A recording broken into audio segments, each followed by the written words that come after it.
Ça me fait bien plaisir de rencontrer un groupe aussi nombreux, compact comme ce soir. Et j'ai le plaisir de vous dire que c'est le premier vrai cours, là, hein, dans la spiritualité. Nous avons eu une rencontre avec un bon nombre d'entre vous, déjà, il y a un mois. C'était une sorte d'introduction, une petite introduction pour mettre un peu l'eau à la bouche, là, puis vendre l'idée, puis en même temps pour faire comprendre de quoi il s'agissait. Mais ce soir, là, c'est le cours numéro 1 qui commence. Et ce cours-là, déjà à lui tout seul, c'est tout un cours de spiritualité. Qu'est-ce qui restera après ça? Il faudra le développer. Mais on va trouver dans le cours numéro 1 ce soir toute la spiritualité en germe, qui est ensuite à développer ça d'un mois à l'autre pour avoir des détails que je ne peux pas donner le premier soir. Hein? Alors, le titre, c'est « Dieu en nous ». En fait, ce titre correspond seulement à la première partie du cours. Il y aura 3 idées dans le cours, mais comme c'est la première idée des 3 qui sera la plus développée et que les autres parties du cours reviendront plus loin dans d'autres soirées, alors on a donné le titre correspondant à la première partie de ce cours-là, « Dieu en nous ». On dit souvent aussi dans certains livres l'inhabitation du Saint-Esprit ou de la Sainte Trinité dans les âmes. Une spiritualité. Vous allez aussi vous accoutumer à suivre le cours avec les feuilles. Si vous voulez jeter un coup d'œil, il ne faut pas se fatiguer avec ces feuilles-là, mais vous allez voir, pour retrouver vos idées une fois rendues chez vous, c'est très classé. Ce n'est pas des pages écrites, ce sont des idées classées puis mises en tableau. Hein? Vous voyez tout de suite au début, là. Une spiritualité, ça se dit en 3 principes. Un premier principe, c'est un principe doctrinal, c'est-à-dire ça part avec une vérité, une doctrine, un enseignement. C'est comme ça qu'on commence une vraie spiritualité. Et tout de suite, je dis que toute spiritualité qui n'est pas basée sur un enseignement, ça ne vaut pas grand-chose. Le sentiment, ça ne mène pas à Dieu. Il faut d'abord la parole de Dieu, un enseignement, une doctrine qui nous vient de Jésus-Christ et que l'Église nous transmet. Donc, quelle est cette vérité fondamentale qui va servir ensuite à développer tout le reste de la spiritualité? C'est celle-ci, à savoir que Dieu habite notre âme. Il y a des détails à donner. Et nous verrons dans quelques instants que si Dieu habite notre âme, c'est dans l'intérieur de l'âme qu'il habite, dans le centre de notre âme. Et alors, tout de suite arrive un deuxième principe. Si c'est comme ça que l'Église nous enseigne, eh bien, dans la pratique, il faudra faire un cheminement qui nous amène vers le centre de l'âme. C'est le principe de l'intériorisation. Si vous voulez, la doctrine de base, c'est cette vérité, Dieu est en nous. Conséquence, si c'est en nous, notre vie spirituelle, la marche spirituelle, le cheminement, ça devra se faire vers le centre de nous-mêmes. Hein? Pénétrer en nous, s'intérioriser. Ce sera donc l'intériorisation. Et cette partie-là sera développée très longuement pendant toute la grande série des cours. C'est ça qui sera développé. Comment on s'intériorise, comment il y a des degrés dans l'intériorisation et comment on peut arriver loin dans l'intériorisation. Et enfin, le 3e degré, c'est le point final. Où est-ce que ça aboutit, ça, quand on s'intériorise? Eh bien, ça va aboutir à la rencontre avec le Seigneur. On va rencontrer le Seigneur dans notre âme et le rencontrer d'une façon intime. Ça sera l'union transformante ou l'état de sainteté. Oui, c'est très classé, hein? 3 idées bien classées. Une idée, cette idée-là nous dit que Dieu est au centre de nous. Alors, la pratique ensuite, la pratique, c'est de cheminer vers le centre de nous-mêmes, donc cheminer non pas en se dispersant, mais cheminer en s'intériorisant. Et la 3e idée, c'est très simple, c'est le terme. Quand est-ce qu'on arrête cette course en dedans? C'est quand on est rendu. Puis rendu, là, c'est la troisième idée, le but. Le but de cette rencontre avec le Seigneur, c'est l'union profonde avec Dieu, autrement dit l'union transformante, lorsqu'on sera transformé par la sainteté.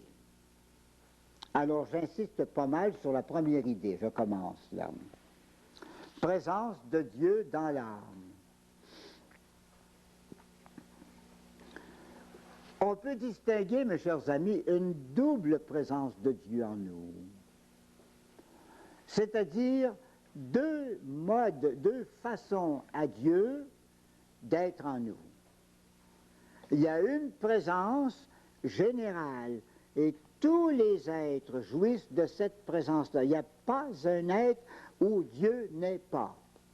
On va appeler ça la présence active d'immensité. Quand on dit, par exemple, Dieu est partout, bien on pourrait conclure tout de suite, s'il est partout, il est dans mon âme. Hein?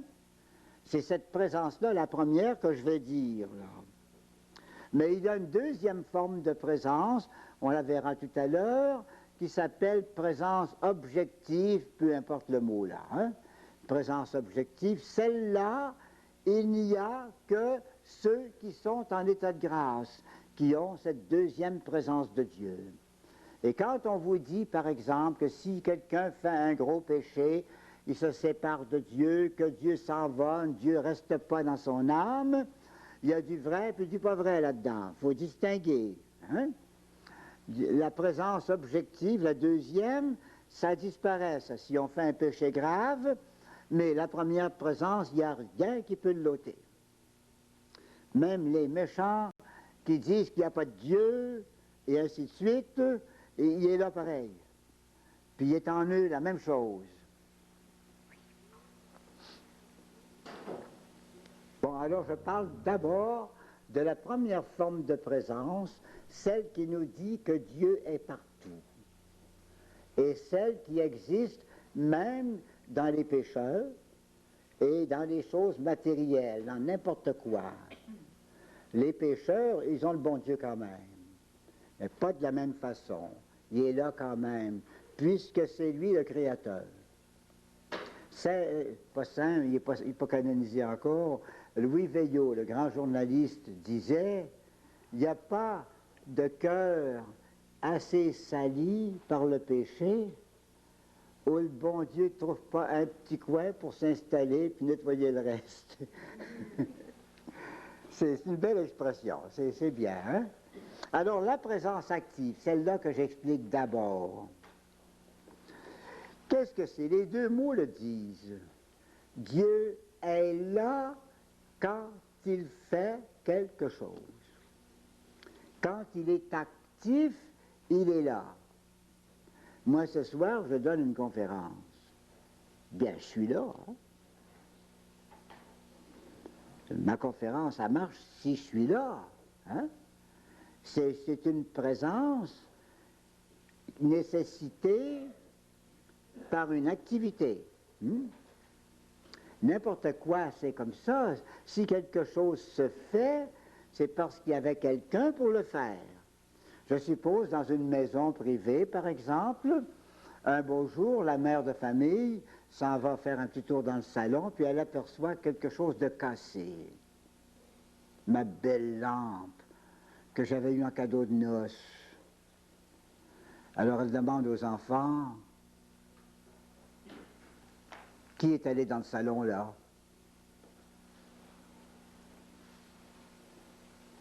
Personne ne parle, c'est jamais eux autres. Hein? Alors, qui est allé dans le salon là? Ma lampe est cassée. Ça s'est pas cassé tout seul, ça? C'est pas les anges qui l'ont cassé. Donc quelqu'un est allé là puisque quelque chose s'est produit là. Hein? Une activité, ça suppose une présence. Même on le dit souvent, on dit « Qu'est-ce que tu viens faire ici? Qu'est-ce que tu viens faire ici? Je viens pour faire telle chose. » Alors Dieu, c'est le créateur de tout. Par conséquent, il est là où se trouve la créature. Et si vous dites que ça a été créé une fois, puis qu'après ça, il revirait de bord, hein, bien, c'est pas tout à fait juste parce que l'acte créateur, là, c'est un acte qui est incessant. Il crée toujours Dieu.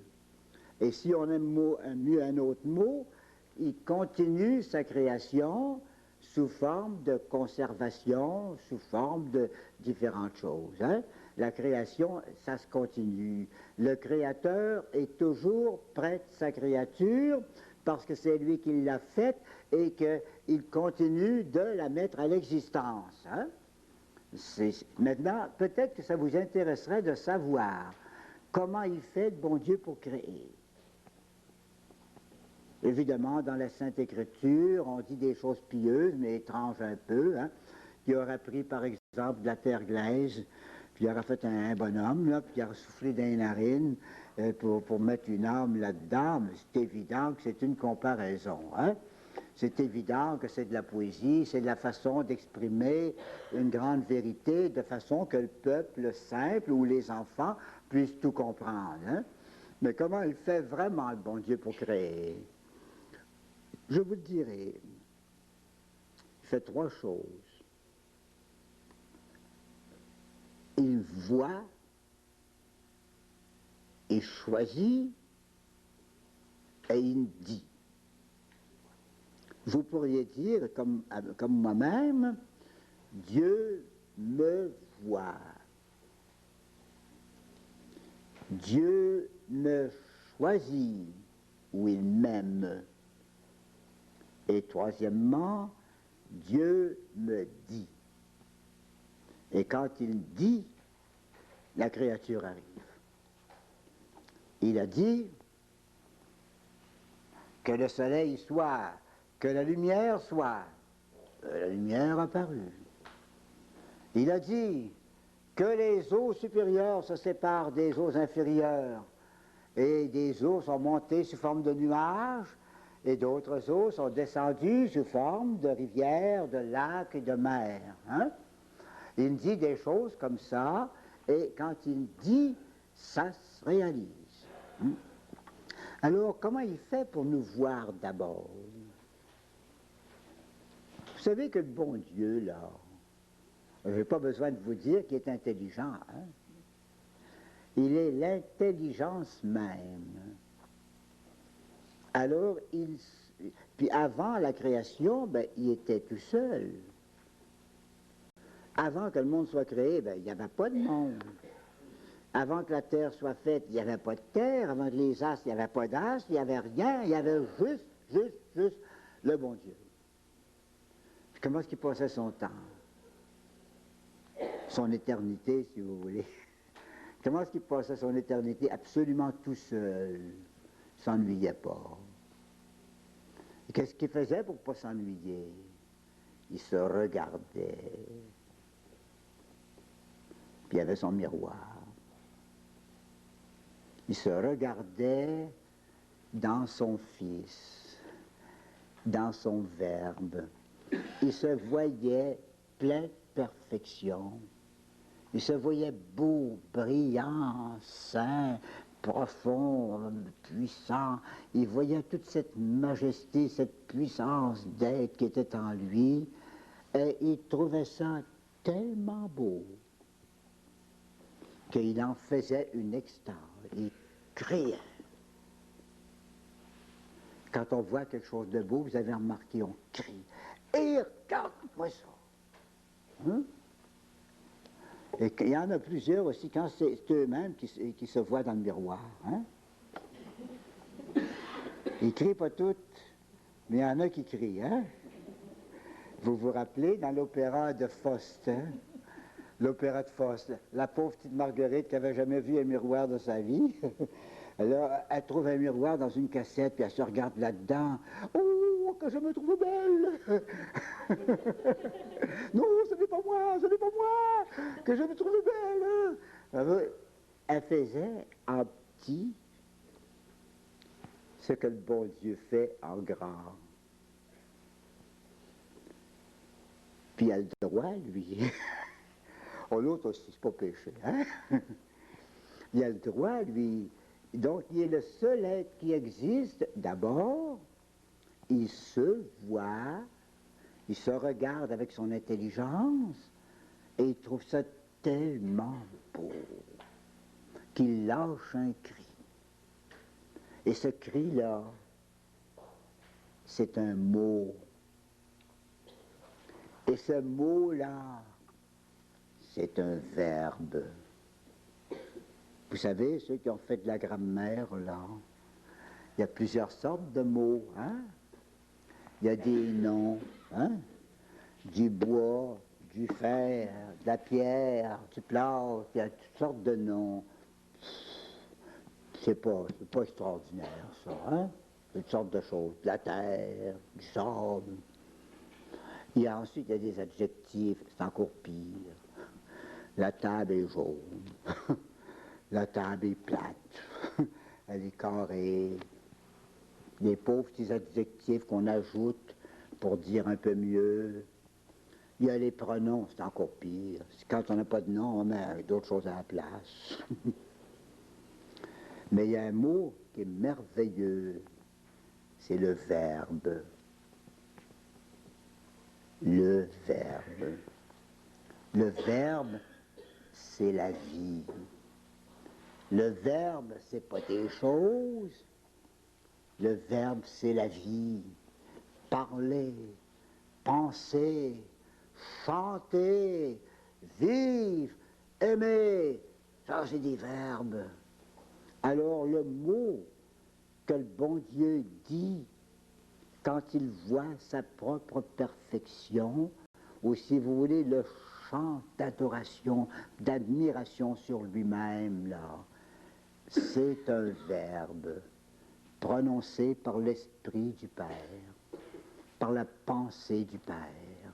Et c'est un verbe tellement, je dirais un grand mot, mais je vais l'expliquer, c'est un mot exhaustif. Ça veut dire que c'est un mot qui dit tout, tout, tout. Tout ce qu'il pense, ça passe dans ce mot-là. Ce verbe-là est tellement riche que tout ce qu'il y a dans le Père, ça passe dans le Fils. Et on appelle ça une génération. C'est comme si Dieu sortait de lui-même. Dieu faisait une extase.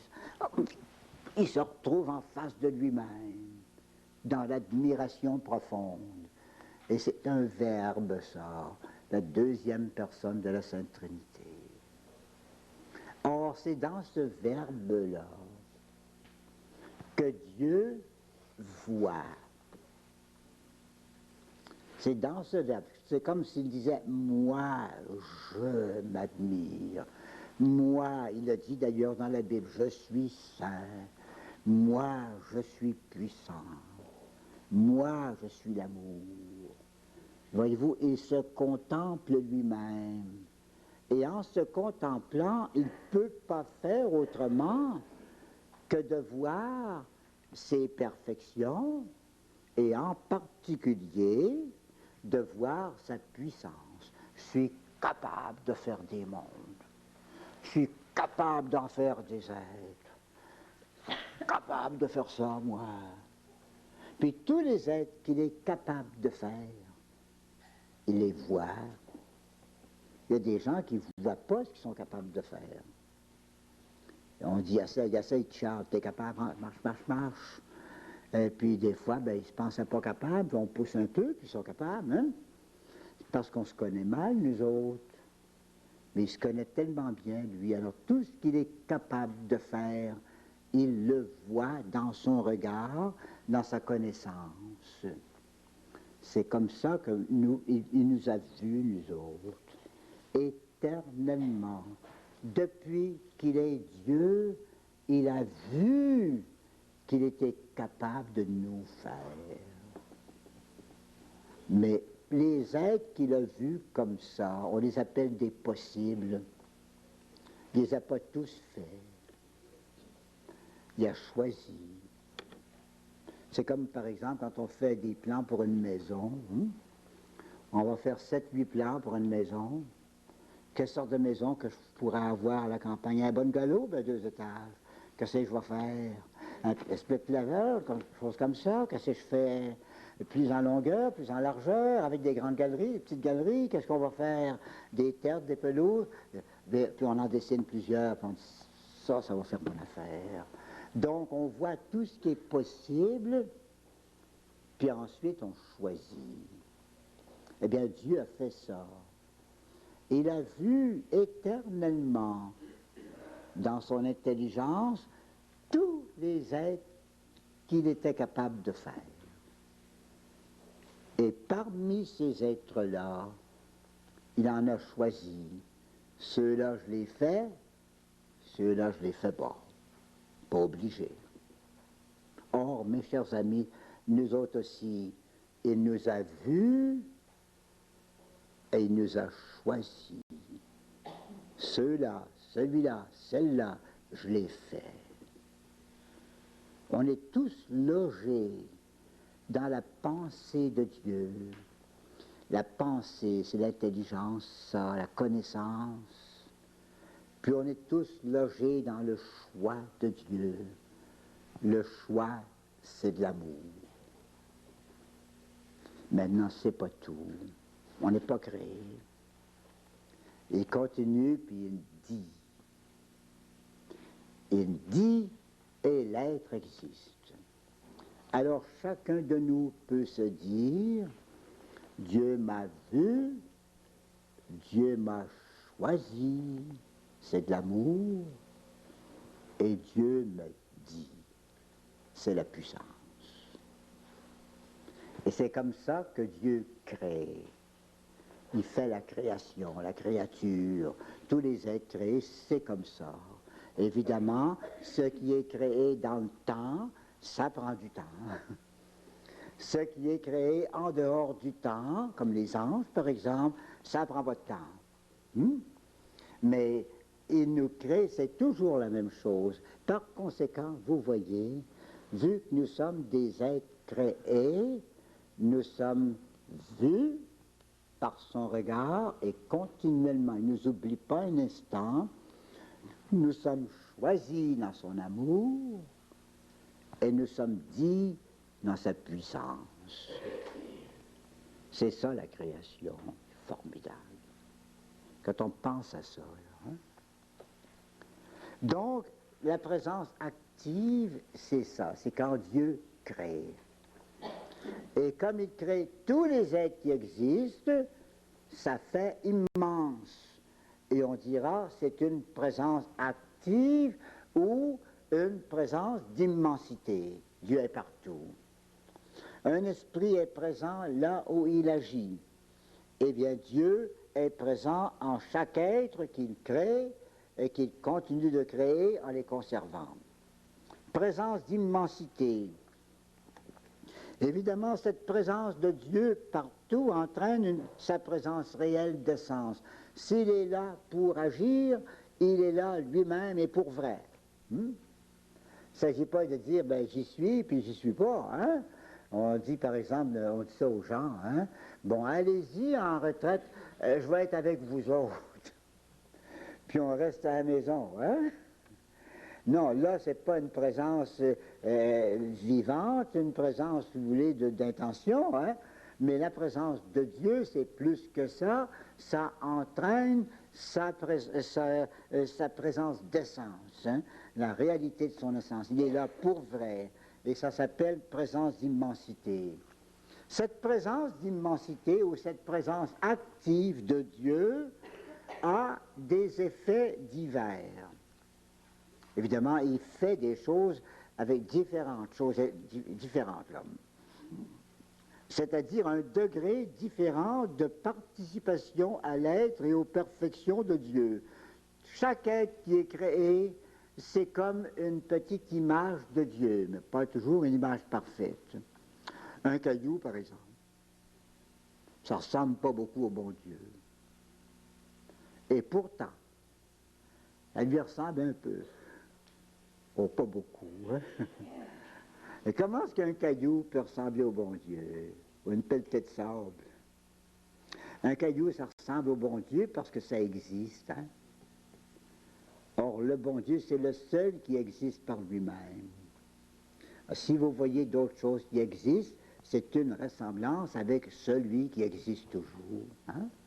Donc, c'est une vague ressemblance avec Dieu. D'autres êtres, Dieu les a créés en imprimant davantage son portrait. Vous savez, quand on marche, là, soit sur la neige, soit sur le sable, hein, on laisse des traces. Puis les traces, ça correspond à nous. Hein? C'est évident que si on voit sur le trottoir, par exemple, dans la neige fraîche, si on voit la trace d'un petit talon pointu, hein, on ne dira pas c'est la police qui a marché là. Hein? Puis si par ailleurs vous voyez la trace d'une grosse semelle ça de large, vous ne direz pas c'est Madame la mairesse. C'est évident, on laisse la trace. Et les anciens, les sauvages autrefois, ceux qui vivaient dans le bois, ils reconnaissaient le monde avec la trace, ils retraçaient les pieds. C'est comme ça que dans le livre, le roman fameux, Le Dernier des Mohicans, je ne sais pas si vous avez vu ça à la TV ou dans le roman, hein? Bien, ils avaient trouvé la présence, la trace du dernier des Mohicans parce que ils ont dit, ils marchent les pieds ouverts. À la Charlie Chaplin, hein? Il marchait les pieds ouverts. Puis on dit, ça se comprend, il faut que ça soit lui, parce qu'un homme qui boit beaucoup, il rouvre les pieds. Vous avez jamais remarqué ça? Vous avez jamais remarqué ça, hein? Un homme qui boit beaucoup, il marche les pieds ouverts. Alors dans le livre, on disait, c'est lui, regarde les pieds ouverts, là, c'est bien lui ça, hein? Le passé là. Donc il avait laissé une marque reconnaissable, hein? Or, il y a des êtres comme ça où Dieu passe, il ne laisse pas beaucoup de traces. Évidemment, si vous marchez sur une granite, ça ne laissera pas beaucoup de traces, hein? Si vous marchez sur un plancher de bois franc ou sur un plancher de marbre, ça ne laissera pas beaucoup de traces. Mais d'autres fois, la trace est plus marquée. Et dans les êtres que Dieu a créés, il y en a où la trace de Dieu est plus marquée que dans d'autres. Et nous, par exemple, les humains, nous avons des traces de Dieu qui sont vraiment marquées. Il l'a dit. Et il a dit, faisons. Marqué, il a parlé au pluriel. Ils étaient trois. Il a dit, faisons l'homme à notre image, et à notre ressemblance. Puis il a fait l'homme, la femme. Comment sommes-nous une image de Dieu? Parce que, je peux vous le dire, c'est que nous aussi, par notre âme, nous sommes capables de voir, d'aimer et de produire. Dieu nous a fait pour trois choses. Le connaître, la connaissance, l'aimer, c'est le choix. Et le servir, c'est l'action. Voyez-vous, nous sommes des imitations de Dieu. Nous pouvons, nous aussi, voir. Nous pouvons choisir. Et nous pouvons produire. Évidemment, ça ressemble au bon Dieu, ça. Ça y ressemble tellement qu'il y en a qui se prennent pour le bon Dieu. Donc, voyez-vous, dans l'homme, c'est sa ressemblance. Mais il a fait encore plus beau que ça. Et là, je veux vous dire, la plus belle chose de toutes celles que le bon Dieu a créées. Puis on arrive en spiritualité. Mes chers amis, c'est la grâce sanctifiante. Il a trouvé moyen de créer une participation à la nature divine dans la grâce. C'est tellement beau la grâce sanctifiante, mes chers amis. Scandalisez-vous pas là. C'est plus beau que la Sainte Vierge.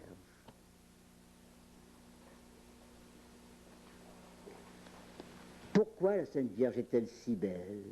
Savez-vous pourquoi? C'est à cause de sa grâce sanctifiante. Ôtez, supposez qu'il n'y aurait pas de grâce sanctifiante dans la Sainte Vierge, ça serait tout simplement une belle femme. Intelligente, bonne. Mais il y a la grâce sanctifiante. Et chez elle, c'est plein de grâce. Il a mis beaucoup de grâce sanctifiante dans la Vierge Marie. Et c'est à cause de sa grâce qu'elle est la plus belle des créatures pures, après Jésus de suite. La grâce sanctifiante, c'est une participation créée à la nature divine. Par la grâce sanctifiante, nous participons à l'être même de Dieu. Sa nature, plus que ça, à son activité. Et nous sommes capables de devenir Dieu, attention là, Dieu par participation. Et de faire des gestes de Dieu, par exemple, connaître Dieu tel qu'il se connaît sans se tromper, c'est la foi, et aimer le bon Dieu comme il s'aime dans son propre milieu d'amour, dans le Saint-Esprit. Nous sommes donc, par la grâce sanctifiante reçue au baptême, nous sommes devenus Dieu, mais attention, mettez toujours en 3 mots, Dieu par participation. Pas Dieu tout rond là. Dieu, trait d'union par, trait d'union, participation. Nous sommes devenus Dieu par participation. C'est-à-dire qu'on n'est pas un morceau du bon Dieu, mais on participe à l'être même de Dieu et à son activité, comme les enfants participent à l'être de leurs parents, comme les élèves participent à la connaissance des professeurs. Ça n'enlève rien aux professeurs, ça, et ça enrichit les élèves. Voyez-vous, c'est ça, hein? Alors Dieu nous a donné, et la différence c'est que chez nous, ça devient une réalité, la grâce sanctifiante, de la vie divine réelle en nous, mais une réalité participée, non pas un morceau de Dieu. Dieu est donc réellement présent dans toutes les âmes en état de grâce, d'abord de cette façon-là. C'est la présence active, la première. On peut dire, présence par la grâce se trouve être une forme très haute de la présence d'immensité. En d'autres mots, la plus belle activité que Dieu a fait en nous, c'est pas tellement de nous avoir fait corps et âme dans la nature humaine, mais c'est de nous avoir donné par-dessus la nature humaine une participation à sa propre nature et à ses propres perfections. C'est tellement grand, la grâce sanctifiante. C'est le germe de la vie divine. Et c'est à cause de ça qu'ayant la grâce sanctifiante, on pourra aller participer en vérité, puis en gloire et en lumière dans le ciel. On l'a en attendant, mais dans l'obscurité. Maintenant, il y a une deuxième sorte de présence, et celle-là, c'est pas tout le monde qui l'a. Seulement ceux qui sont en état de grâce. C'est la présence objective. Le mot est un peu nouveau, il s'explique en haut de la 2e page. Là. Présence objective. La source de cette présence-là, ça vient de la grâce. Ou si vous voulez, la présence active de Dieu, c'est encore en bas là, encore en bas de la première page. La présence active de Dieu a produit des effets, notamment la grâce. La grâce, à son tour, en nous introduisant dans le cycle de la Trinité, de la vie trinitaire, en nous faisant participer à la nature de Dieu, en nous faisant enfants de Dieu, la grâce établit des relations nouvelles avec Dieu et fait jaillir une nouvelle sorte de présence qu'on appellera la présence objective. Donc, si vous voulez, regardez bien, je dessine en l'air, là, hein? Une espèce de séquence. Présence active de Dieu, Dieu présent, créateur. Il crée la grâce. Hein? La grâce sort de la présence active de Dieu. Donc, en haut, présence active de Dieu, un effet, la grâce. Mais la grâce, à son tour, va produire l'autre présence. La deuxième présence que je vais dire, présence présence objective, elle vient de notre grâce sanctifiante. Parce que nous sommes en état de grâce, nous serons capables de regarder et de connaître le Seigneur sous une autre face, une autre façade, une autre apparence. Une apparence que je dirai dans quelques minutes, là. Alors, qu'est-ce que c'est que cette présence objective? En haut de la page 2, là, c'est dit, c'est la prise de conscience pour une âme de sa participation à Dieu. Donc, si vous voulez, un chrétien qui un jour, aidé par l'enseignement de l'Église, aidé par la prière et surtout par le Saint-Esprit, un chrétien un jour prend conscience qu'il est habité par Dieu.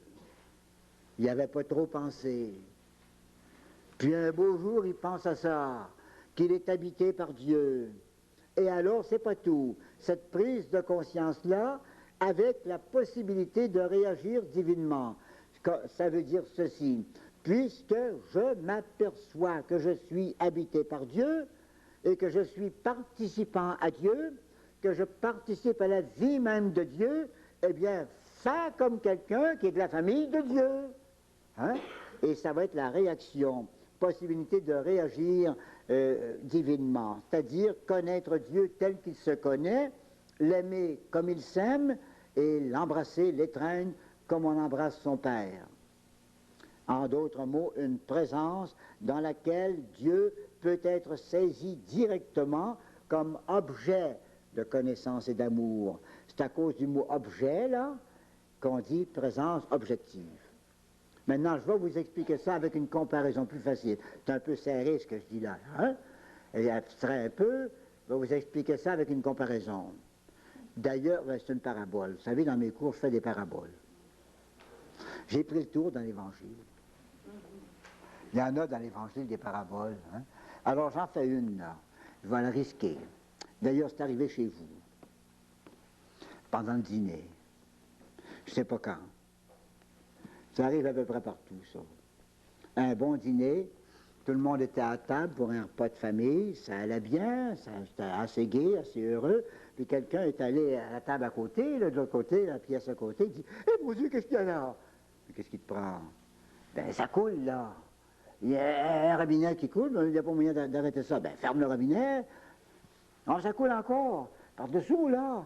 Ah, regarde, un chiffon, entoure ça. On a beau essayer, mais ça coule encore. Ben, on va faire venir le plombier. Téléphone, plombier? Non, chez nous? Un trouble, là. Un tuyau qui coule, on n'est pas capable d'arrêter ça. Il y a un défaut, là. Ça, bon, j'irai après-midi. Pas après-midi, venez tout de suite, on va inonder. Hein? C'est bon, c'est bon, c'est bon. L'homme arrive avec un coffre à outils. Ben, ça par terre, où est le trouble? Et là, tout le monde le regarde.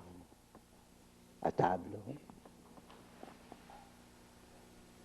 Il commence à cogner, puis à fouiller là-dedans, là. Évidemment, comme on n'est pas des bébés, après une minute de curiosité, hein, on le laisse travailler, puis on continue à parler. Ça va, ça va, ça va, qu'il fasse son ouvrage. À un moment donné, il se lève, il ramasse ses affaires, il se lève, « Ah, c'est fini, c'est fini, c'est fini. » Bonjour, elle dit, « Coudonc, là, c'est-il vous qui êtes le patron? » « Non, c'est pas moi le patron. Non, moi je suis un employé. » « Alors vous n'êtes pas monsieur un tel le patron? » « Non, non, pas moi. Moi je suis monsieur un tel. » « Ah? Ah, seriez-vous parent avec un monsieur un tel que je connais, là? Ben, je pense que oui, c'est la petite parenté de loin, ça. Oh, comme ça, vous connaissez ma tante Émilie, une telle. Ben oui, ben, elle est parente avec moi, ben avec nous autres aussi. Puis comme ça, il y en a vu un tel. Ben oui, je connais ça. Bonjour. Savez-vous, monsieur, on était parents, puis on ne savait pas. Puis là, on prend conscience. Hein? Là, on s'aperçoit. Voyez-vous, mes chers amis, les deux présences, là. Alors, les hommes, qu'est-ce qu'ils vont dire? La famille, ils vont dire, ben monsieur, d'abord que c'est comme ça, venez prendre le dessert avec nous autres. Non, non, non, non. Prenez un thé, restez quelques minutes avec nous autres. Alors, j'ai pas le temps. Ben, il faudra qu'on s'invite. Alors, je vous inviterai, puis vous viendrez chez nous, puis on jasera de la parenté. Hein? Alors, voyez-vous les deux présences, là. Cet homme-là est allé là, pour quoi faire? Pour travailler. Une présence active. Fallait bien qu'il y soit pour réparer le tuyau, hein? Bon, présence active. Ça ne l'empêchait pas d'être un parent, mais on ne le savait pas. On n'avait pas pris conscience, ni lui, ni les autres. Hein? À un moment donné, suffit d'un petit dialogue, là, on s'aperçoit qu'il est de la parenté. Puis vous voyez tout de suite la réaction, là. Hein? Puisqu'on est parents, il faut qu'on se parle. Puisqu'on est parents, il faut qu'on se connaisse. Puisqu'on est parents, il faut qu'on se visite. Alors c'est la réalité, la possibilité de réagir. Hein? Alors c'est de là les visites qu'on va faire, on se rencontrera, on se verra, puis c'est bien fait, ça, on a trouvé un parent. On l'était, on ne savait pas. La même chose avec le Seigneur, là. Il y a les deux présences. Il y a même beaucoup de gens qui sont en état de grâce. Ils vivent, sont bons, sont corrects, ils ont gardé l'innocence de leur baptême, ou peut-être qu'ils l'avaient perdu, ils l'ont retrouvé par la confession, et puis ils vivent en état de grâce, donc ils sont des êtres créés par Dieu, ils diront c'est le Créateur qui m'a fait, c'est l'être suprême qui m'a fait, mais je suis créé, mais d'un autre côté, ils ne savent pas peut-être assez qu'ils sont les enfants de Dieu. Et à un moment donné, d'après l'enseignement, la réflexion, le Saint-Esprit, la méditation, ils vont finir par comprendre qu'ils sont enfants de Dieu, qu'ils sont de la famille de Dieu. Et là, ils vont réagir. Ben, la réaction, là, mes chers amis, c'est la spiritualité. Donc, là, à quelle place maintenant se trouve cette présence de Dieu? On dit dans le centre de l'âme. Qu'est-ce que c'est le centre de l'âme? Il ne faudra pas faire comme une dame qui me disait un jour, elle dit, mon père, le centre de l'âme, à quelle place que c'est ça? J'ai dit, ici, ou bien là, un peu plus haut, un petit peu plus bas, à quelle place que c'est le centre de l'âme? Ma bonne dame, le centre de l'âme, c'est bien simple, c'est l'âme. L'âme, ça n'a pas de centre.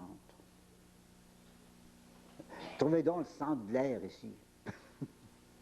Le centre de l'air dehors, hein? Ça ne se trouve pas comme ça. L'âme, c'est un être simple. Pas un corps, mais c'est un être simple, donc il n'y a pas de centre. Mais qu'est-ce qu'on appelle le centre de l'âme? Ça veut dire l'âme elle-même. Car nous autres, dans notre vie d'humain, notre âme, évidemment, elle est là en nous. De là, c'est bien plus grand que le petit rond, vous savez. Hein? Ça prend tout notre être. On a toute notre âme tout entière jusqu'au bout du petit doigt. Toute notre âme, elle est partout, ça ne se coupe pas en morceaux, ça. Hein? On ne peut pas étirer là, on peut dire ce bout-là, puis ce bout-là. Hein?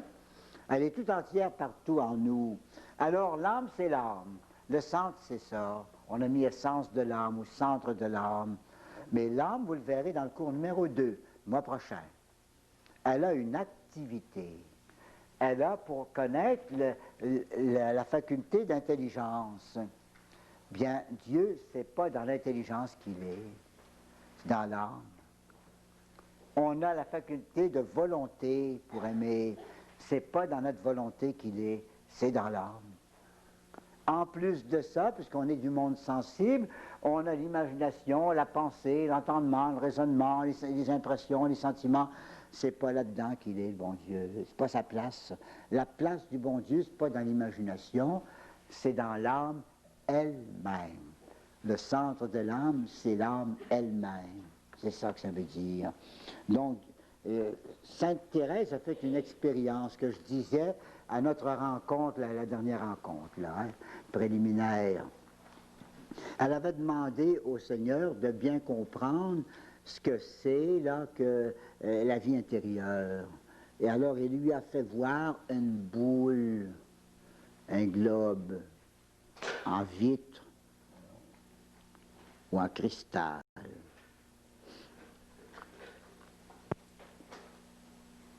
Un globe en vitre ou en cristal. C'était divisé en 7 appartements. En fait, c'était ça, hein? Des appartements concentriques, c'est-à-dire un dans l'autre, en rapetissant tout le temps. Puis dans sa vision, cette boule-là, elle a vu que le centre, c'était lumineux comme tout, c'était brillant comme un soleil. Puis plus ça venait vers le bord, plus c'était embrouillé. Alors elle a compris, Dieu est dans le centre de notre âme. Et il faudrait que nous puissions trouver moyen, on dira par la prière, de pénétrer dans le centre de notre âme jusqu'à la rencontre avec Dieu.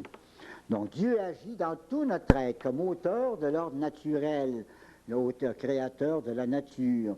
Mais il ne peut déposer la grâce que dans la partie la plus spirituelle de notre âme, c'est-à-dire dans l'essence de l'âme ici, hein, dans les racines des facultés directement et d'abord. Une fois que le Seigneur est là, ensuite, indirectement, et par l'intermédiaire de ce centre, il réalise dans tout l'être ses opérations spirituelles. Là, il y a des choses qui s'expliqueront avec le temps. Alors, on fait la pause ici. Alors, la deuxième partie du cours, ça va être un peu plus alerte que l'autre, hein? La première partie, je m'y suis attardé pour avoir un fond de doctrine pour commencer, hein? Et maintenant, là, ce sont des choses que je dis rapidement et qui vont se vivre lentement. Donc, la première chose, deuxième principe, voyez-vous, puisque le Seigneur, Dieu Trinité, est installé dans le centre même de notre âme, il se fait que, pour le rencontrer, il faudra trouver moyen d'entrer nous-mêmes dans le centre de notre âme. Hein? Il y a des gens qui vont pas loin dedans. Ils vont pas plus loin que, à peu près comme ça, là. C'est-à-dire qu'ils tâchent de savoir à quoi ils rêvent, quels sont leurs projets, leurs souvenirs, leurs peurs, leurs impressions, et puis ça ne va pas plus loin que ça en dedans. Mais avec le Saint-Esprit, on est appelé à dépasser tout ce qu'il y a là-dedans, pensée, imagination, souvenirs, rêverie, toutes sortes de choses, et tiré par le Saint-Esprit dans une nouvelle profondeur qui s'appelle l'Esprit, on verra le mois prochain, et encore plus tard, le Saint-Esprit tirera encore plus fort, et nous tirera jusque dans l'intérieur de l'âme. Alors il se fait que tout ça, c'est une vie, ça. Un premier âge de la vie spirituelle, un deuxième âge, et puis finalement le troisième âge, où enfin on est rendu tout proche de la Trinité et on vit avec la Trinité à peu près tout le temps. Je vais expliquer un petit peu ce soir, pas longuement. Bon. Intériorisation vers le centre de l'âme, se tourner vers notre dedans et jusqu'au fond. En cette marche, en dedans, l'intériorisation là, chaque étape est une demeure. Je le disais dans l'introduction l'autre jour, il ne faut pas penser que les demeures, c'est des cabanes, hein, ou des maisons. Hein. Les demeures, c'est des étapes. Par exemple, vous autres, votre demeure pour le cours, hein, c'est pas encore une demeure bien loin, c'est votre premier cours. Mais peut-être dans 10 cours, si on vous demande où êtes-vous rendu, on dira on est rendu au numéro 10, ben, ça sera votre demeure. Maintenant, classique, là, Sainte Thérèse en a trouvé 7 qui sont classiques puis qui disent pas mal les 3 âges de la vie intérieure. Donc, chaque étape dans l'avancement vers le dedans, ça fait une demeure. De sorte que les demeures, ça s'additionne vers l'intérieur.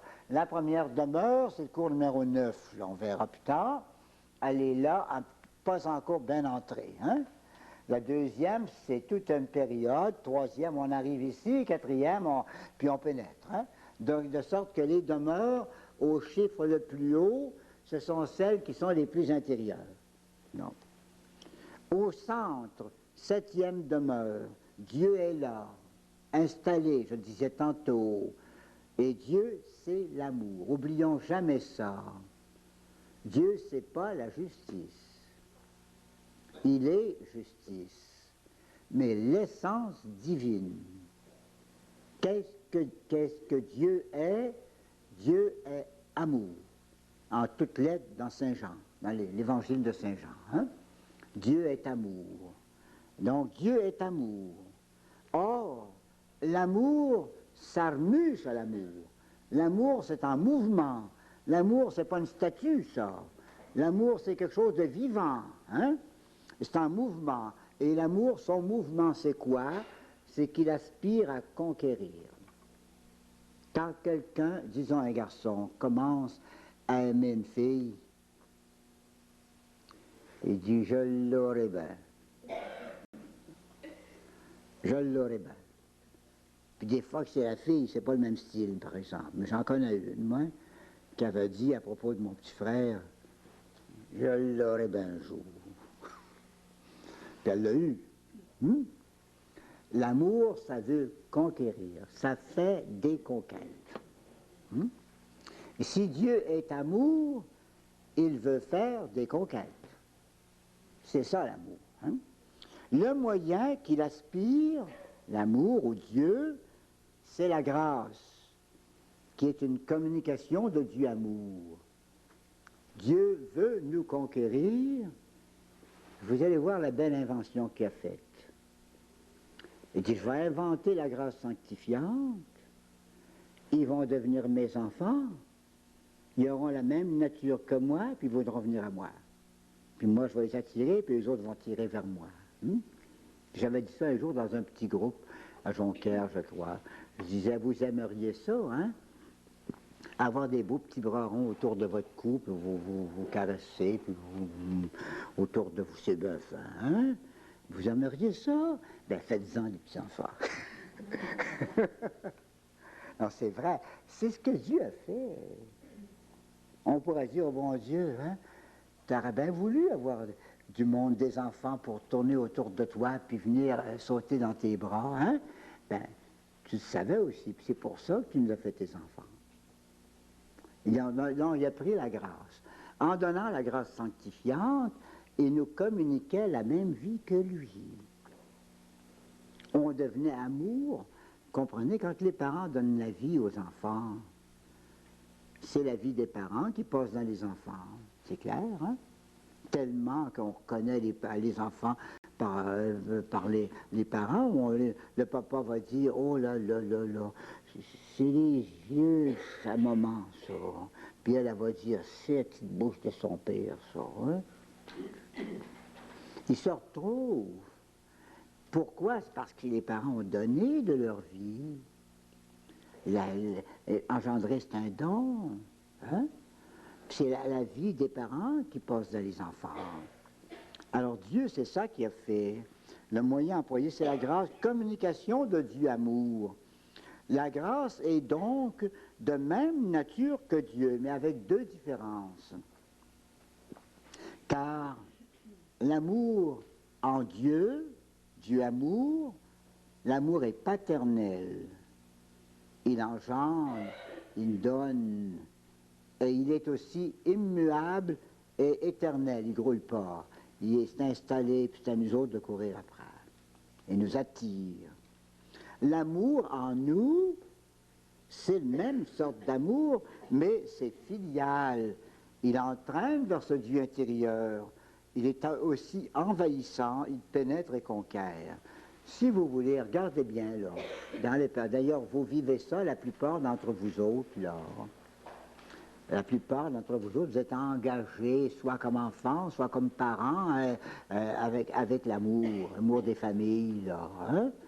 Alors, le papa et la maman, ils veulent toujours aller vers l'enfant. Ça s'efface pas, ça. Et s'il y en a qui ne faisaient pas ça, c'est des monstres. C'est du monde mal fait. Normalement, les parents, ça va aux enfants. Puis on a beau vieillir, ça reste tout le temps, ça. On verra des fois des bonnes vieilles arrière-grand-mamans, hein, 93 ans, qui diront à leur fille de 78 ans,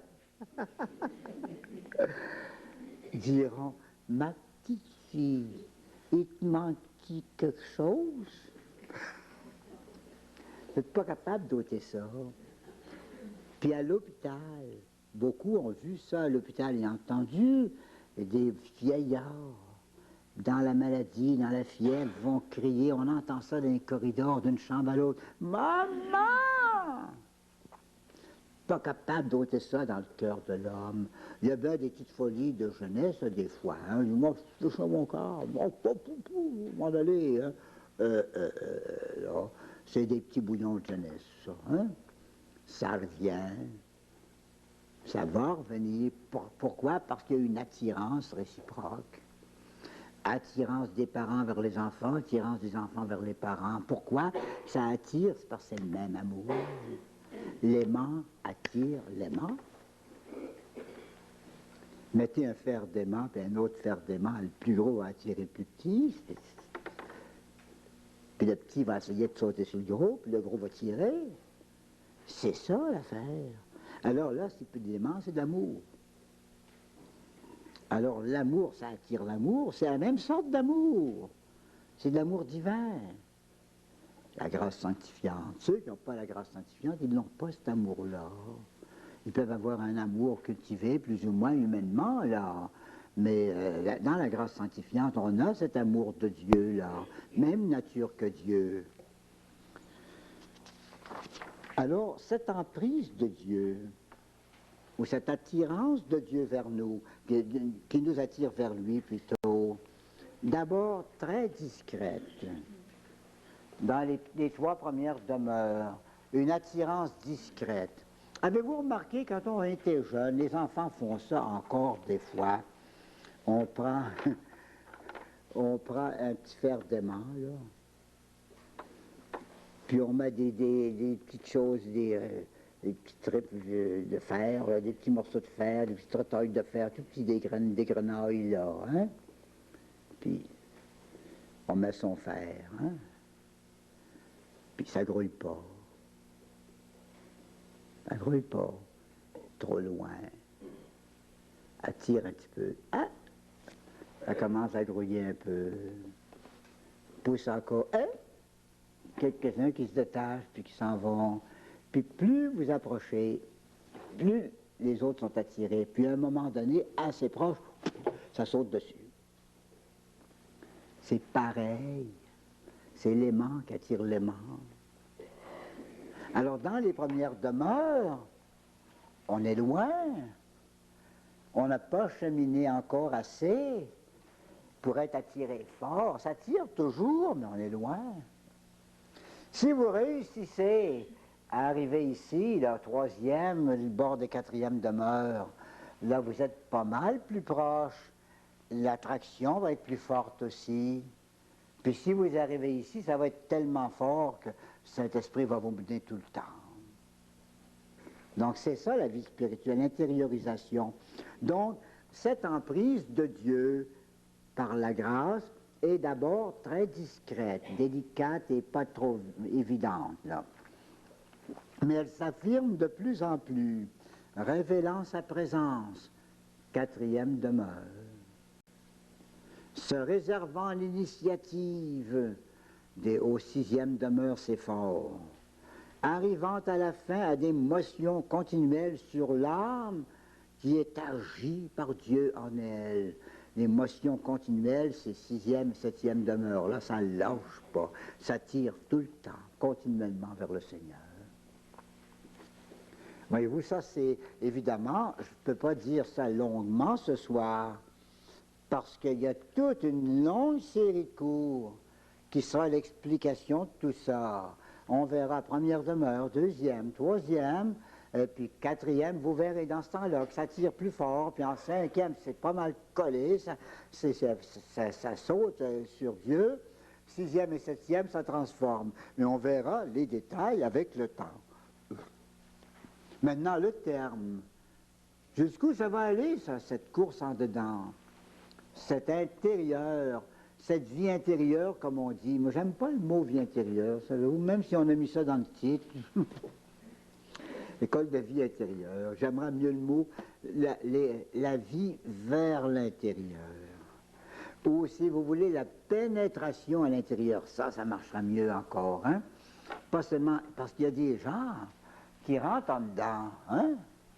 Mais il reste des galeries en dedans, puis des vérandas. Ils se promènent là, hein? Ils sont à l'intérieur. Ils font une vie intérieure, mais ils ne cherchent pas le salon. Puis il y en a d'autres, leur vie intérieure, ils sont tellement attirés par celui qui est là au salon, dans la chambre privilégiée, que les autres, ils pénètrent de chambre à chambre, ils arrivent, hein? Alors c'est pour ça que j'aime beaucoup, quand je peux l'exprimer en passant, la vie vers l'intérieur, hein? Ou pénétration à l'intérieur, mais de plus en plus profondément. Alors, maintenant, le terme, c'est l'union transformante. La sainteté, c'est septième demeure, ça. Au septième demeure, on est ici avec le Seigneur, très intimement unis, et ça s'appelle, on peut appeler ça la sainteté. Caractère de cette union, d'après sainte Thérèse, il s'agit d'une union avec Dieu, mais une union complète. Une union complète de l'âme avec Dieu, par une transformation qui la fait semblable à lui. On dit union transformante, ou on dit union par ressemblance d'amour. J'explique ça par une parabole. Il y en a encore une. 2 par soir, ça va faire. Hein? Ma deuxième petite parabole ce soir, disons, un jeune homme. Il rencontre un de ses amis, jeune homme. Bonjour toi, bonjour, ça fait quelque temps qu'on ne s'est pas vu, qu'est-ce que tu as de nouveau? Qu'est-ce que j'ai de nouveau? Tu l'as pas su? Je viens de me marier. T'es marié? Ben oui, j'arrive du voyage de noces. Et puis, es-tu content? Tu es content de ta femme? Magnifique. Oh, on ne peut pas demander mieux. Tous les mêmes goûts que moi. C'est pareil. Ce que j'aime, elle l'aime. Ce que j'aime pas, elle l'aime pas. Mais c'est tout pareil. On s'accorde, hein, ça marche toute la ligne. Il n'y a qu'un point sur lequel on ne s'accorde pas. Allons, je ne veux pas être indiscret, mais qu'est-ce que c'est sur quoi vous vous accordez pas? Ben, moi te le dire, c'est la musique. Elle, ma fille, tu sais bien, ma femme maintenant, hein? Ben, elle a étudié la musique avec les bonnes religieuses, hein? Et puis elle, c'est classique. Moi, ça ne me dit rien, classique. Quand je les vois, tu sais, là, ils deux mains comme ça, hop, hop, hop. Oh, moi, ça ne me dit rien, cette affaire-là. Moi, ce que j'aime, c'est quand ça brasse, hein? Mais c'est pas grave, hein? Je vais dire comme toi, s'il n'y a pas d'autre chose pour vous chicaner, c'est pas grave, hein? Bon, c'est pas grave, vous accordez pas mal. Bonjour, bonne chance. Quelques années plus tard, les deux se rencontrent encore. Dis-moi donc, ça fait un bon bout de temps qu'on ne s'est pas vu. Ça fait bien 5-6 ans, 6-7 ans qu'on ne s'est pas vu. C'est vrai, c'est vrai. Puis qu'est-ce que t'as de nouveau? Ben, tu sais, je t'ai marié, puis ça va toujours bien. Un amour de petite femme. Hein? Oh, c'est magnifique, c'est magnifique. Moi, te dire bien franchement, là, hein? On s'accorde, c'est difficile de s'accorder mieux que ça. On s'accorde sur toute la ligne. Tout ce que j'aime, elle l'aime. Tout ce que j'aime pas, elle l'aime pas. Il n'y a rien qu'une affaire, hein, qui n'est pas tout à fait pareil dans nos goûts. C'est la musique. Ben vois-tu, elle avait étudié le classique. Moi, ça ne me disait rien, le classique. Moi, ce que j'aime, c'est le populaire, puis quand ça brasse pas mal, hein, ça c'est à mon goût, ça accorde, et ainsi de suite, hein. Mais évidemment, je dirais pas que c'est pas beau, moi, ce qu'elle joue, c'est pas mon genre. Ah, c'est bon. Quelques années plus tard, il se rencontre encore. Et puis, tu dis nouveau, ah, ça va bien. Toujours bien ami, là, bien content de ton mariage. Elle est bien fine. Elle est bien fine. Ah, vois-tu, mais il y a qu'un petit point sur lequel on n'est pas tout à fait d'accord. C'est la musique. Elle aime surtout la musique classique. Puis moi, j'aime mieux la musique populaire. Mais enfin, il y a des beaux morceaux classiques. Quand c'est elle qui joue, surtout, je trouve ça pas pire. Hein? Puis des fois, quand elle amène un violoniste ou bien un flûtiste, quelque chose comme ça, puis ils font des belles choses classiques. C'est pas si pire que ça. Hein? C'est pas pire. Hein? Comme on dira, il s'en vient bien. Hein? Quelques années encore, ils se rencontrent. Ah, ça devait prendre 7 ans chaque fois. Hein? Les 7 demeurent. Se rencontrent encore. Toujours la même petite histoire. Puis, hey, bonjour, ben, le garçon va dire, est-ce qu'on peut changer? Dire que je n'étais pas capable d'endurer ça, ce genre de musique-là. Hein? Puis maintenant, ben, je trouve ça beau, je trouve ça bien. Oh, j'aime encore, c'est le populaire, là, mais j'ai pris goût à la musique classique. Ah, c'est magnifique, hein? Voyez-vous, il a changé. Mais qu'est-ce qui l'a changé, lui? Il n'a pas été aux grandes écoles musicales, hein? Il n'a pas été prendre des cours au conservatoire. Mais qu'est-ce que c'est qui a pu le changer? Rien qu'une chose qui l'a changé, c'est l'amour. Quand on aime quelqu'un, on n'est pas loin d'aimer ce que ce quelqu'un-là aime. Et c'est ce qui se passe dans la vie spirituelle, ça. Si on aime beaucoup le Seigneur, hein, on finira par aimer ce que le Seigneur aime. Vous savez, c'est facile de dire, je suis rendu, je pense, au 7e demeure. J'ai vu ça dans un livre, puis ça ressemble à moi, ça. Hein? C'est facile à dire ça. Hein? Seulement, en certaines circonstances, il y en a qui sont un peu embêtés. Ils diront, c'est drôle, hein, le bon Dieu, hein? Je l'aime bien gros. Oh, je l'aime fort, fort, fort. Mais entre nous autres, il y a des drôles de goût, un peu le bon Dieu, hein? Ben, qu'est-ce que tu veux dire? Ben, je veux dire que lui, là, plus on y fait de bêtises, plus il nous aime, on dirait. Et plus on y a fait des grosses bêtises, on dirait que c'est celui-là qui aime le mieux. Moi, je suis pas capable de faire ça. Puis ensuite, ceux qui y font du mal, ben, mon Dieu, s'ils donnent une bonne tape, ils présentent l'autre jour pour en avoir un autre, hein? Moi, je suis pas capable de faire ça. Ben, quand tu seras capable de faire ça, mon petit gars, tu seras pas mal changé. Ben, changer, comme je dis là, c'est ça l'union transformante. L'union transformante, c'est pas rien qu'un mot, ça transforme. Ça prend quelqu'un qui n'était pas bien brillant, puis ça le met sain. Je me rappelle un gars, on avait lancé la JOC autrefois dans une petite paroisse du lac Saint-Jean. Puis au début, les gens ne savaient pas trop ce que c'est, hein? Et puis toujours, le nouveau président, ça venait juste d'être fondé. Il a fait dire qu'il réunissait tous les jeunes gens et les jeunes filles de la paroisse dans une salle paroissiale un dimanche après-midi. Ils sont arrivés là, il a fait son petit discours. Il n'était pas compliqué, son discours. Il dit, vous excuserez le langage, mais je l'aimais bien, le gars. Il dit, voulez-vous savoir que c'est ça, la JOC? Ben, moi, vous le dire.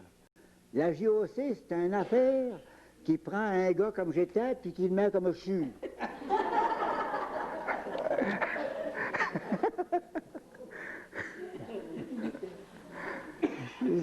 C'est ça, la sainteté.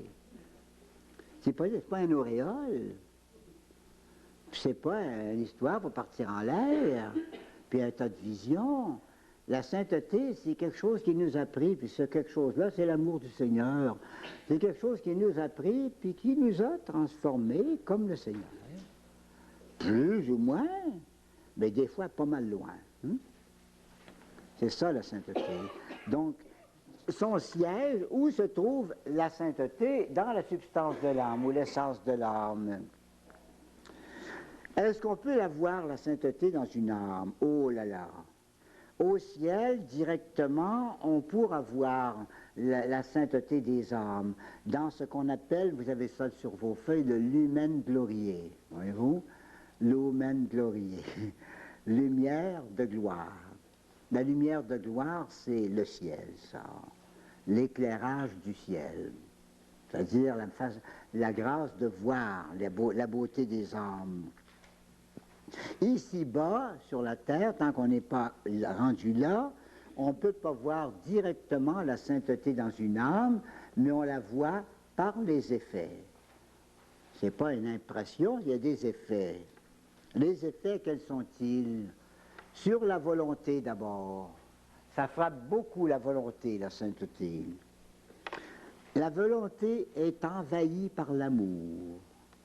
Et elle abdique ses propres vouloirs. Un saint, il ne veut plus rien, il veut seulement ce que Dieu veut. On lui demande qu'est-ce que tu veux? Ben moi, je ne sais pas, c'est ce que le bon Dieu veut que je veux.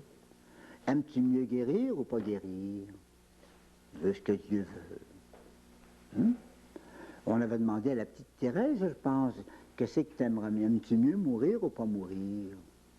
Elle dit, c'est ce que le bon Dieu veut que j'aime. Puis on dit, oui, mais si tu choisissais, là. Elle dit, s'il fallait choisir, j'aimerais mieux aller au ciel tout de suite. Mais elle était prête à n'importe quoi. Ça, c'est vraiment la volonté. On n'a plus de volonté propre, c'est la volonté de Dieu qu'on fait. Hein? Du côté intelligence, l'intelligence, dans la sainteté, est attirée au centre, par un foyer lumineux. On dirait que notre intelligence, rendue là, elle cherche moins des choses en dehors, elle cherche plutôt à connaître les choses de Dieu. Donc, plus ça va, plus elle regarde vers Dieu. Et là, c'est très beau ce qui arrive. C'est qu'elle fait une expérience quasi constante du Dieu intérieur. L'âme, rendue dans l'union transformante, est habituellement dans l'éclairage de la Sainte Trinité. Les pensées habituelles, presque tout le temps, c'est la Sainte Trinité. Ils pensent à ça. Il y en a qui n'y pensent jamais à la Sainte Trinité. Mais les saints, eux autres, c'est un fait, ça, ils sont tellement approchés par le dedans qu'ils connaissent même les trois personnes divines. On verra ça dans les derniers cours, 53, 54. Quand on sera rendu là. Non, mais c'est beau comme tout. Hein? En plus de ça, d'être attiré vers le mystère de la Sainte Trinité pour y penser souvent, pour vivre ça, là, en plus de ça, ils acquièrent une pénétration des profondeurs de Dieu et des hommes. Ils finissent par avoir une sorte d'intuition, puis ils voient en dedans. Ils saisissent, par exemple, deux personnes qui sont proches du Seigneur. Ils se retrouvent. Dans une paroisse, par exemple, quelqu'un arrive, fait une belle expérience spirituelle. Puis dans la paroisse, on regarde un petit peu, puis après quelques semaines, on dira, je ne serais pas surpris que telle personne elle vive ce que je vis. Ils se devinent. Puis des fois, ils se devinent beaucoup, beaucoup. Vous lisez ça des fois dans la vie des saints. Ils ont deviné dans l'âme de l'autre, là. Et enfin, au point de vue lumière, intelligence, les saints, là, ils vivent dans la lumière, ils ont une lumière d'éternité sur tous leurs jugements. Il y a des gens, leurs jugements ne sont pas tellement dans l'optique de l'éternité. Un garçon qui me disait un jour, j'étais vicaire, il dit, n'oubliez pas, hein, mon père, hein, que la chose la plus importante du monde, c'est de manger plein son ventre. Il dit, je pense pas tout à fait, hein. Je pense pas, il y a d'autres choses de plus importantes que ça, certain. Il n'y avait pas des lumières d'éternité, hein. Puis il y en a d'autres, les autres, devant certains phénomènes de la vie, vont dire, mais qu'est-ce que c'est que ça peut bien donner, ça, pour l'autre monde, là? Qu'est-ce que ça peut donner, ça? Un petit peu plus riche, puis un petit peu plus d'honneur. Qu'est-ce que ça peut bien donner, ça? Mais par exemple, aimer plus le Seigneur, puis être plus charitable, ça donne quelque chose. Voyez-vous, les jugements d'éternité, là. Quant aux puissances sensibles, ça veut dire la sensibilité, l'imagination, la mémoire, les impressions, là, ça reste volage, même chez les saints. Mais ça ne trouble pas. Les saints ont la même sensibilité que les autres, parfois même plus affinée, mais ça ne les trouble pas. Quelque chose qui leur fera de la peine, ça va leur faire de la peine, mais pas les mettre à l'envers. Quelque chose qui leur fait une grande joie de la même façon, ça va les combler de joie, mais pas les mettre à l'envers. Hein, ça ne les trouble pas. Le corps lui-même, ici il faut faire attention un peu, il ne faut pas exagérer, mais il y a du vrai quand même. Le corps lui-même est sanctifié plutôt par le rayonnement de la grâce. De deux façons, je pourrais dire. Une certaine façon, c'est que assez souvent, quelqu'un qui est proche du bon Dieu, son visage et sa personne, ça rayonne. Ça rayonne le Seigneur. Il y avait un bon curé à Montréal. Il était pas beau. Comme on dit, il était point beau. Il avait un œil plus haut que l'autre, puis une grosse bouche. Mais il était bon. Ben, il était tellement pieux qu'il y a des paroissiens qui restaient après la messe pour le voir faire son action de grâce dans l'église. Ils disaient rien que le regarder, ça fait penser au bon Dieu. Il y a un rayonnement. Et d'autres fois, il y a un autre rayonnement qu'il ne faut pas exagérer, mais il peut se faire aussi que ça produise des forces pour pouvoir prolonger puis faire des œuvres pour le Seigneur. Mais exagérons pas ça. Même sans l'expérience de Sainte Thérèse, la raison et la foi nous feraient comprendre et estimer cette union, car elle répond au plus cher désir de Dieu. Dieu la veut, la sainteté. Regardez bien, mes chers amis, il a semé la sainteté dans notre âme au baptême. Il l'a semé dans toutes nos âmes au baptême. La grâce sanctifiante, c'est de la sainteté en germe. Ben, vous comprenez, s'il a semé, c'est pour que ça pousse. Qu'est-ce que vous diriez, vous autres, si vous semiez dans votre jardin tout un bel ensemble de légumes, tout ça, puis une fois que vous avez tout semé ça, il sort rien qu'un petit chicot par-ci par-là, là. Vous diriez, qu'est-ce que ça vaut, ces semences-là? Ben, le Seigneur a semé, c'est pour que ça pousse, c'est pour que ça grandisse. Mais seulement, c'est pas assez prêché, ça. C'est pas assez enseigné, et surtout, c'est pas assez exploité, ça. Les chrétiens, vous savez, souvent, ils sont à peine au premier degré, aux premières demeures. Des saints, il y en a tellement peu. Il y a un littérateur, un grand écrivain français, je ne me rappelle plus son nom, mais j'ai lu ça il y a quelques années, là. Il dit, vous savez, l'Église catholique, là, elle ne manque pas de chrétiens. On ne manque pas de catholiques. N'ayez pas peur, on n'en manque pas. On a des millions, des millions, des millions. C'est pas ça qui manque à l'Église catholique. C'est des saints, puis des saintes. Ça, on en manque. Puis il faut demander au bon Dieu qu'il y en ait plus. Puis si c'est à nous autres, ça sera encore mieux, hein? Pourquoi pas ambitionner ça pour nous? Voyez-vous, le bonheur de Dieu, c'est dans le don parfait de lui-même. Au ciel, là, dans la Trinité, le Père, je le disais au début du cours, il fait un don magnifique. Il donne tout son être à un Fils. Il passe toute sa richesse de Dieu dans son Fils. Jésus nous l'a dit. Il dit, tout ce que le Père avait, il me l'a donné. Et tout ce que j'ai, je l'ai reçu du Père. Là, vous voyez la générosité d'amour, là, dans le plan du bon Dieu. Ici-bas, évidemment, ce n'est pas la Trinité, mais ici-bas, Dieu ne peut donner rien de plus parfait que la grâce. Alors, si on la prend, la grâce, quelle joie pour lui de répandre la grâce vu qu'on le laisse faire. Hein? Quelle joie de trouver une âme qui lui laisse toute liberté. Sûrement qu'il en profitera. Un dernier mot, rapide. non seulement ça sera fin d'être des saints, mais c'est très enrichissant, pas seulement pour nous, mais pour toute l'Église. C'est la sainteté ou l'union transformante qui fait la valeur effective des âmes. Les âmes valent dans la mesure de la charité unissante. Plus quelqu'un est saint, plus il y a de valeur. Voyez par exemple Sainte Thérèse d'Avila. Ça fait 401 ans qu'elle est morte. Pas même, ouais, à peu près ça. Hein? 401 ans, en 82, qu'elle est morte. Bien, morte, elle est plus vivante que jamais.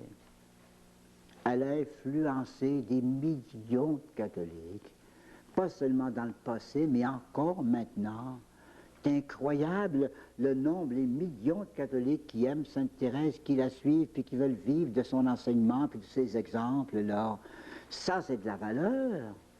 Souvent, on voit des bonnes gens se veut mourir, tout ça, même dans nos communautés. Ils meurent. Ben, on va faire une petite feuille, hein, la moitié de ça. Puis en deux. Un petit portrait. Quelques dates. Puis des fois un bon mot. Hein. Il était très édifiant. Il a persévéré jusqu'au bout. Notre sœur était édifiante et des choses comme ça. Hein. Ben oui, c'est mieux que rien. Mais ordinairement, ça tombe là. Hein. Mais voyez, la petite Thérèse, ça fait 100 ans à peu près, à peu près 100 ans. Pas tout à fait. Petite Thérèse, elle aussi, des saints, ça a gagné des millions d'âmes. Des millions et des millions qui suivent l'enseignement de la petite Thérèse, qui marchent sur ses traces. Ça, c'est de la valeur. Souvent, on se contente de briller quelques heures ou quelques années dans la vie. On brille, on tâche d'allumer un petit flambeau, là, et puis on disparaît, il n'y a plus rien. Mais la sainteté, ça dure, ça. C'est très valable, hein? Et puis, au ciel, c'est elle qui fait le bonheur particulier des âmes, c'est leur degré de sainteté.